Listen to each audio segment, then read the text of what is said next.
These two guys dropped out of college, grabbed a camera, and made $71 million in less than 5 years. Jake Kassan and Kramer LaPlante built Movement.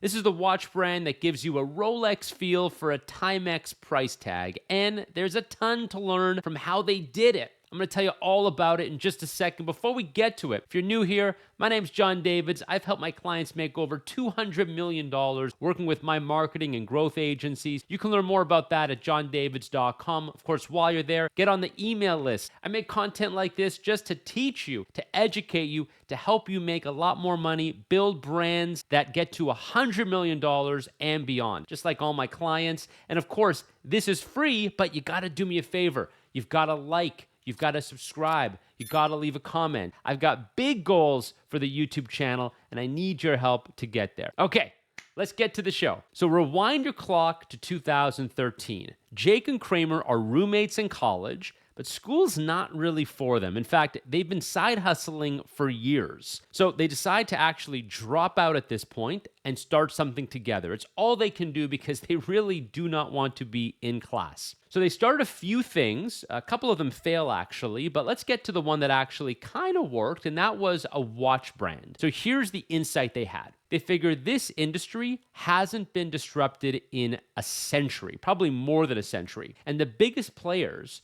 the Rolexes of the world, the Zeniths of the world, all the big watch luxury brands, the Swiss brands, those players are totally ignoring the modern millennial market. I would not call their watches modern. I would not call their watches affordable for a millennial. Of course not. They're not affordable for most people, period. You want to get a nice watch from a Swiss maker, you're talking about $10,000, $12,000, $15,000, and that could just be the starting price. So they decide to whip up some samples of a new watch. They call that watch brand Movement, spelled MVMT, pronounced movement, and now they're going to blow it up. So here's where it gets kind of good. They need some seed money. These guys aren't wealthy people. They're students in college. Now they're college dropouts. So here's what they do. They snap a few photos on their Costco camera of their new watch samples that they just designed, and they launch an Indiegogo fundraiser. They're trying to raise $15,000. That's their goal. And if you pitch in, you'll get one of the early versions of their watch.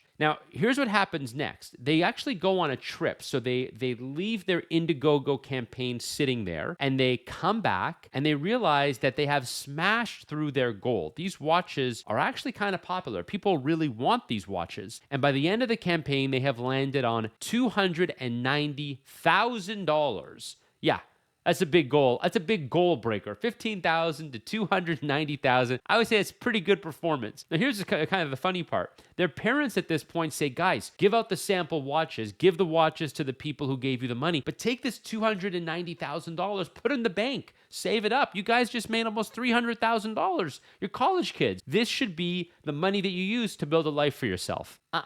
No. Our boys are not going to do that. No interest. They've got some money, but this is still tiny money compared to the dreams they have and what they want to achieve. It's time to make some noise with their brand new watch brand. So Movement launches as a pure play D2C brand. Now, I want to make something clear. We are still back in 2013, okay? In 2013, it was not clear that D2C was the dominant way to go. Of course, you had some early players. You had Warby Parker. I guess you had Casper mattresses. Maybe you had Native deodorant. You had some brands early on, but it wasn't clear that this was a dominant way to go. A lot of people would have spent those early days hustling to become mainstays and fixtures on the shelf, right? Where do we want to sell? We want to sell in these 5 retailers. Let's hustle our way into getting to these 5 retailers. But our boys don't do that. What they do instead is they say, hey, we need social and mental availability. We need to be seen and thought of and visible in social channels. Where are millennials getting their information from, their inspiration from? What's influencing them? Well, it's social media. It's Instagram. No brainer, of course. So we got to go to Instagram. So they start putting photos out. You guys know the photos, like you got a man's outstretched arm. This isn't a Movement watch, by the way, but I'll show you. So you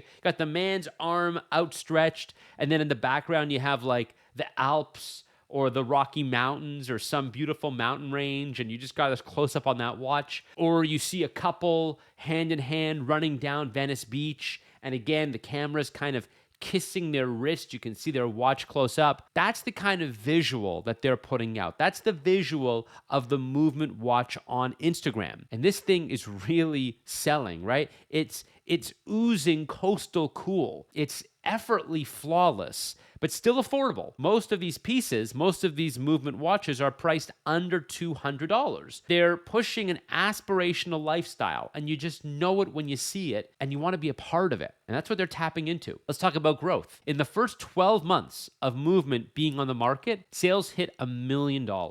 That's a pretty good start. Jake and Kramer doubled down. They actually, at this point, move back in with their parents, and they shove every dollar they have back into the business, into promotion, into R&D, into getting the best watch they can, into showcasing it as best as they can. And at this point, things start to explode. By year 3, they're at 30 million in sales, okay? The next year, it is at 60 million. They double their revenue the next year. And by 2017, they hit a ridiculous $71 million in revenue. And 1 year after that, 2018, watch giant Movado scoops up movement for a quick $100 million.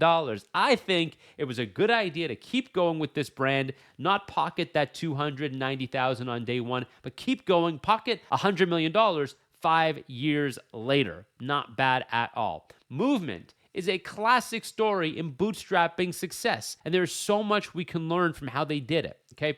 They started with a movement. These guys lived up to their name. They recruited believers to hand over their cash and become a part of their community. This fueled huge momentum from day one. So this is what you have to understand. When I talk about community building, which I talk about all the time, what they're actually doing is they're creating a community by getting you to buy in, hand over your cash at the onset of the brand, right? When you can get people to earn their way in, right? When you feel like you're actually buying your way into something, you have much more commitment and much more affinity to it. You guys know this in your everyday life. Think about this for a second. Netflix, Amazon Prime, Costco. What do all these things have in common? They charge you an upfront fee that you're going to pay whether you use the product or not, right? You're handing over 8, 10, 12, 20 bucks to Netflix every month, whether or not you turn on Netflix. You're handing over $100, $150 to Costco every year, whether or not you shop at Costco if you have a membership. You're handing over $200 or whatever it is now to Prime, whether or not you order on Amazon. But when you do those things, you actually have, it's called the endowment effect. You are endowed to those things because you have buy-in. You've already paid the money up front. If you don't use it, you feel like you're not getting your money's worth. Even if maybe you are getting your money's worth, you don't feel that way until you max out the potential, right? Nobody sits there and says, okay, well, I've paid $200 to Amazon, but I've already ordered this many things, so dollar for dollar, I'm getting my money's worth. It doesn't work like that. You just think to yourself, I've already invested so much in Amazon. I've already paid the $200 Prime membership up front. I want to soak up all the value they can give me. That's what happens when you build a community early on. When they had these people sending the money off Indiegogo, $290,000 in total, all those people, every single one of them felt endowed, felt bought into the movement community. And that sparked from the very beginning a movement, no pun intended, to get this brand off the ground. They took a totally new approach to an old market, right? So the watch market seemed crowded, right? If you look at the shelves at the watch store, it looks like there's so many brands on the market, but it's actually dominated by old world players. Movement struck hard with fresh styles, lower prices, smart distribution, and shrewd promotion. They were using Instagram to get the word out. They were using all kinds of visuals to portray this illustrious, aspirational lifestyle. They were selling watches for under $200, and they were bringing out fresh styles, things that people actually wanted to wear. These millennials wanted to wear. Not everybody. Millennials. I'm a millennial. I know this world. Those are watches that I'm attracted to, right? And finally, zero outside investors. This is my favorite part, guys. I am a bootstrapper to the core. I can't stand raising money and being on somebody else's timeline to build my business. I've done it. It gives me heartburn. I'm a cash flow builder. I want to build something now that spits out cash that you can use to reinvest in the business and fund your lifestyle. That's how you build modern businesses. Yes, if you want to build the next Facebook, you want to build the next Google, you want to build the next OpenAI, go out and raise $1 billion.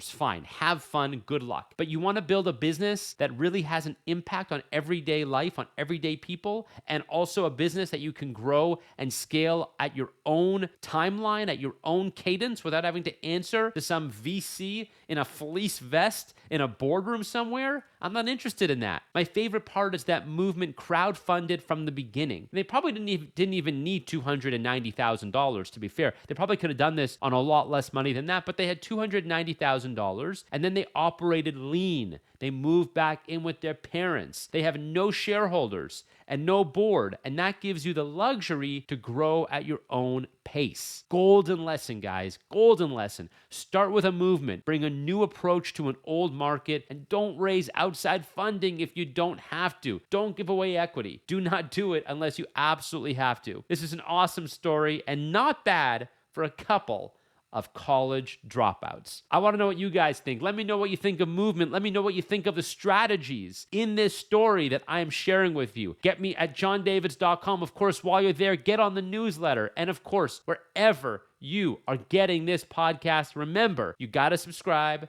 you got to like, you got to follow, you got to leave me a review. That's how I know that you are loving this content. I'll talk to you guys next time.